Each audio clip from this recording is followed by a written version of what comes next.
बोल दी समरिया सरकार की जय।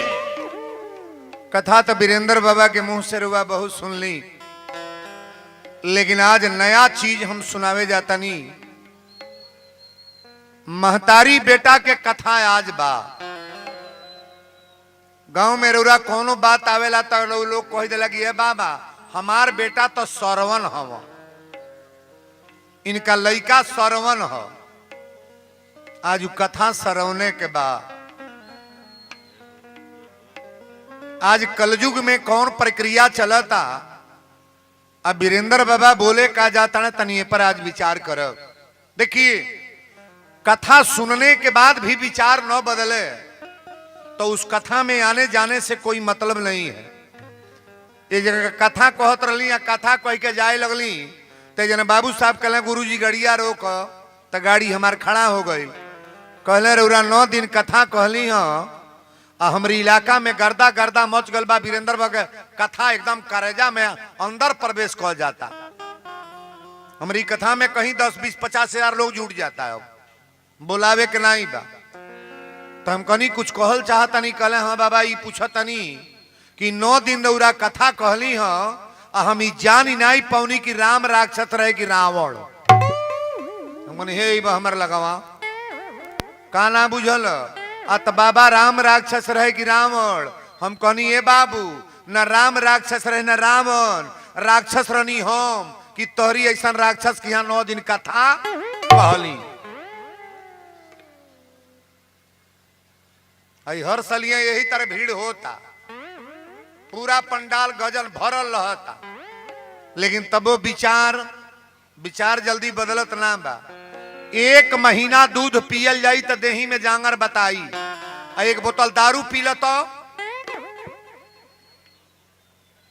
कौने में पावर 20 बा, दूधे में कि दारू में।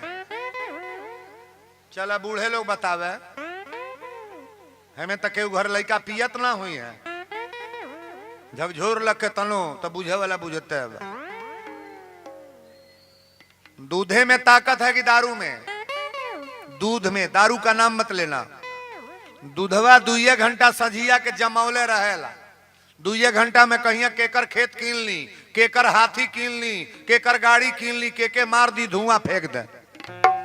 दारू पिए वाला आदमी जब सुबेरे उठी ना तो ओकर देही और तकिया की बुझाता ओकरा मारा अब कौन बीमारी धैले बा साफे मरिए जाई कायो।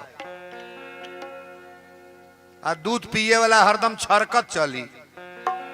किसी लड़के को डॉक्टर मास्टर इंजीनियर बनाना है ना तो बड़ा पापड़ बेलेंगे तो इंगेज होगा। किसी लड़के को बढ़िया पोस्टिंग देना है, डीएम एसडीएम बनाना है, आईएएस रैंक का अधिकारी बनाना है ना, बहुत पापड़ बेलने के बाद इंगेज होगा। और लड़का के चोर बदमाश बनाओ बताओ, शिक्षर थमा दा कोई दे चौराहा पर जो ठोक दे, बिहने बंचब मत जाई फलाने का लड़का बदमाश हो गई। बदमाशी सीखले में देरी बा हो। अच्छा तो कोनो पतोही के गाड़ी सीखे के बा तो टाइम लगी सिखावत की, सीख के टेंड बा नहीं बोलबू। अब हे तारे सुना, 5 नदिया दही ले लो, अब बजरा टार से बेचत है पर चल आव, है सब खोइया सिरसिया है विषमा धैले है पर बेचत चल आव। पूरा गांव नौतन बेच लो, सहोदर पट्टी बेच लो, हथियोगढ़ बेच लो, कोनो के दही बिकाई ना, कोनो कहीं फाटल बा, कोनो कहीं सरिये नहीं के, कोनो कहीं बसाता ओकर दही बिकाई। अब 500 बोतल दारू लेके नरकटे में बैठावत है में, ओकर गहकी जो चल नहीं है कि नहीं। अब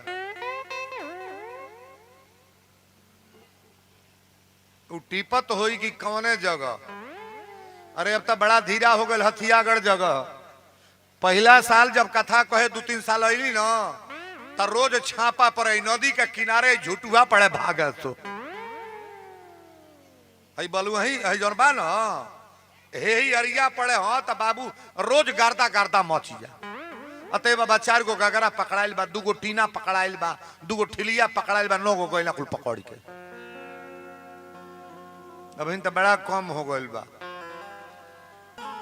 हाँ बेइज्जत में तैयार बाऊ। गांव भर जुटल बा वो जो अपने माई के गाड़ी देता। जौने तन से पैदा भइल बा बेटा माई के गरियावता। अब वीरेंद्र बाबा रामायण में जौन तुलसी बाबा लिखले बड़े कि जन्मत मरत दुसह दुख होई। जौन महतारी बेटा पैदा कैले बा दू जगह दर्द हम बता दी, आज नौजवान लोग सुन लेंगे, चूंकि कथा आज हमारे दूसरे हिसाब की है। जहिया लड़का पैदा भइल बा में जितना लोग बैठल बा ओ माई से पूछल जाओ दर्द के बता सकेलू तो मुंह से ओकर चर्चा ना बता पाई। लिखल बा रामायण में, उत्तरकांड पढ़िएगा। 10,000 बिछी जौन मारी, 10,000 बिछी जब मारी और उतना दर्द होई जितना दर्द एगो बेटा पैदा कैले में होला।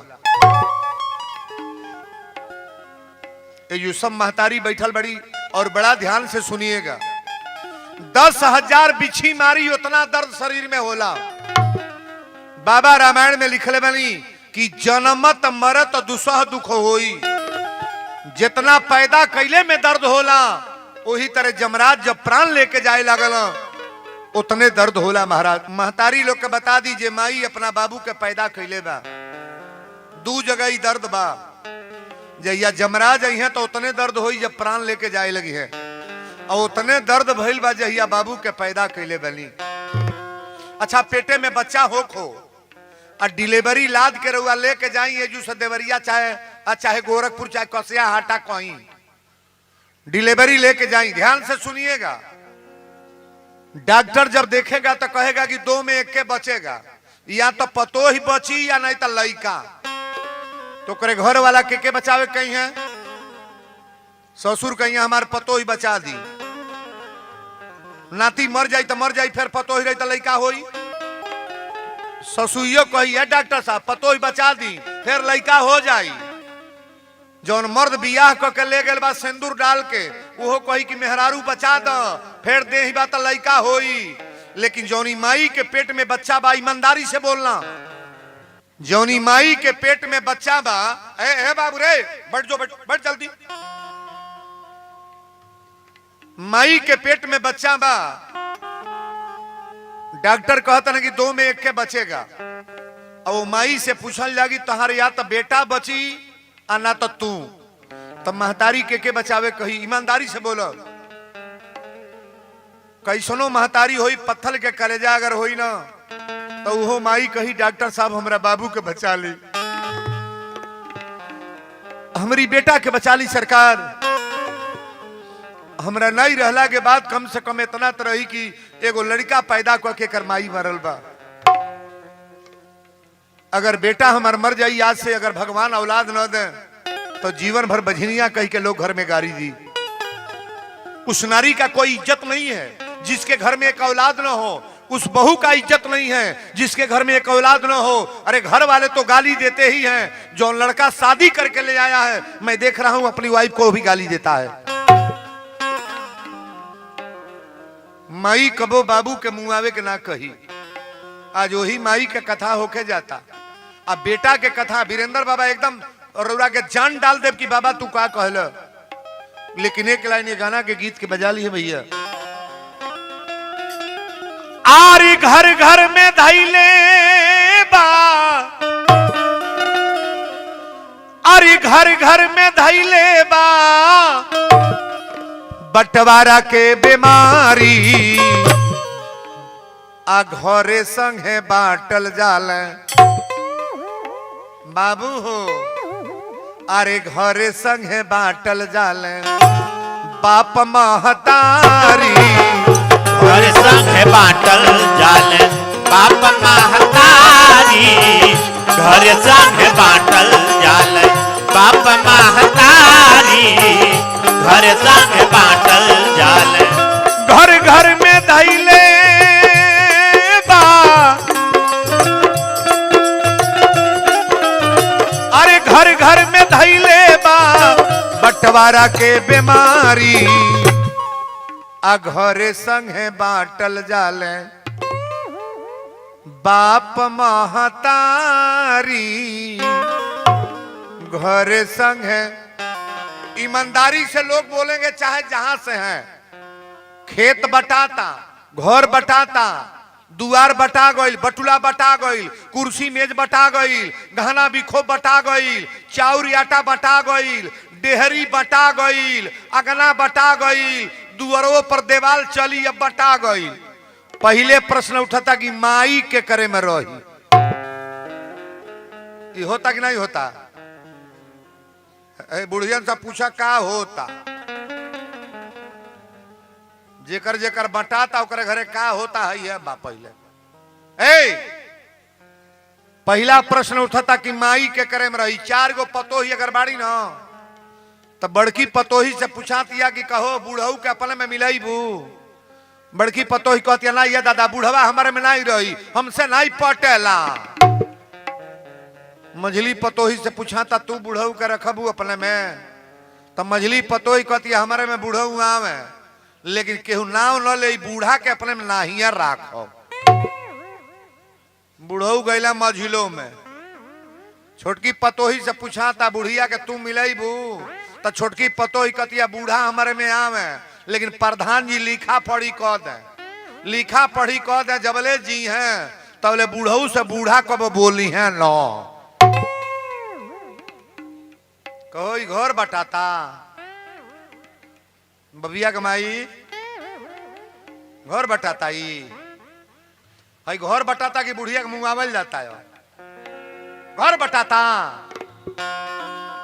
है। जितना पतोहा लोग बैठल बा तनी कान खोल के कथा आज के सुनी है, एकदम दिमाग बदलने का प्रयास करेंगे हम। है घर के बंटवारा होता कि सास ससुर के मुंह आवल जाता, नहीं समझ में आता। नारी के खाना और साड़ी 1000 बा, अजे 9 महीना ढोल वो के लुगरी मोहाल बा। मेहरी के कहले पर माई के मारे खातिर बेटा लाठी लेके तैयार बा। आ कलजुग के बाबू लोग के ध्यान धर्म आई हो कि ये जुग के बेटा लोग के यह व्यवहार बा।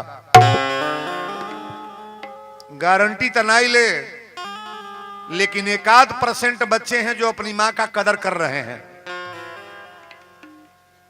हम कथा इसलिए नहीं कर रहे हैं, एकरी खातिर हमार कथा नहीं बा कि तोहके बिगाड़े के फेर में हम पड़ल बनी।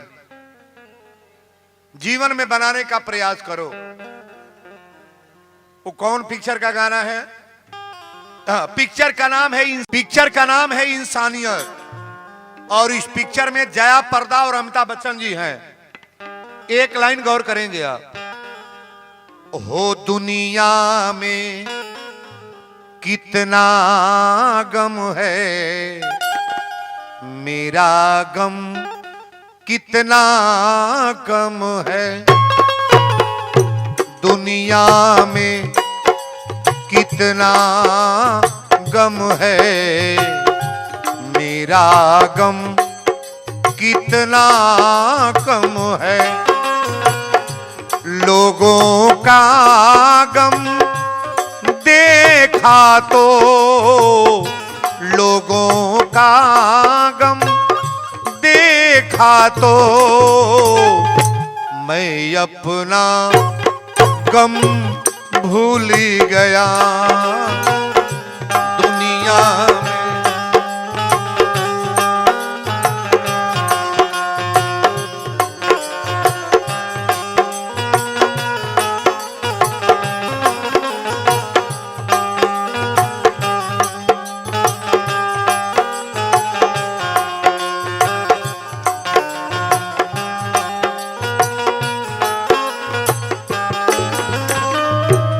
कोई लाख हजारों में,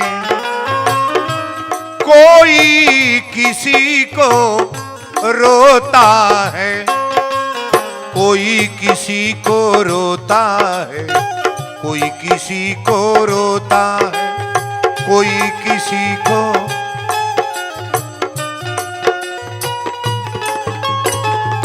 घर घर में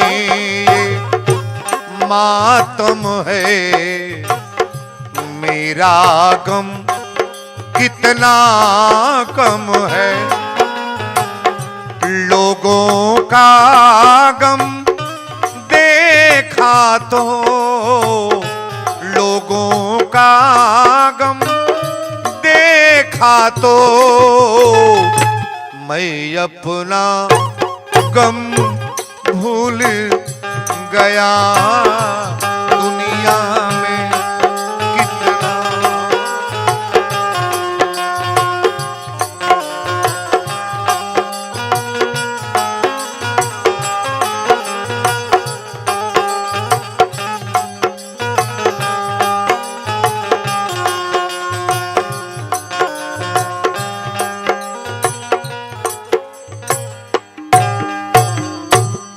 लोगों का गम देखा तो मैं अपना गम भूल गया। इस दुनिया में कोई सुखी नहीं है बाबू। हाँ, सुखी वही परिवार है जिनका बेटा माता का कदर करे, हस्बैंड अपनी औरत का कदर करे, औरत अपने पति का कदर करे, भाई भाई का प्रेम हो, अपने परिवार में मिलान बढ़िया हो। अरे बटने के लिए तो सबका घर बढ़ता है, लेकिन हम लोग का मिलान तो बढ़िया होना चाहिए ना। बोलो सच्चे दरबार की जय।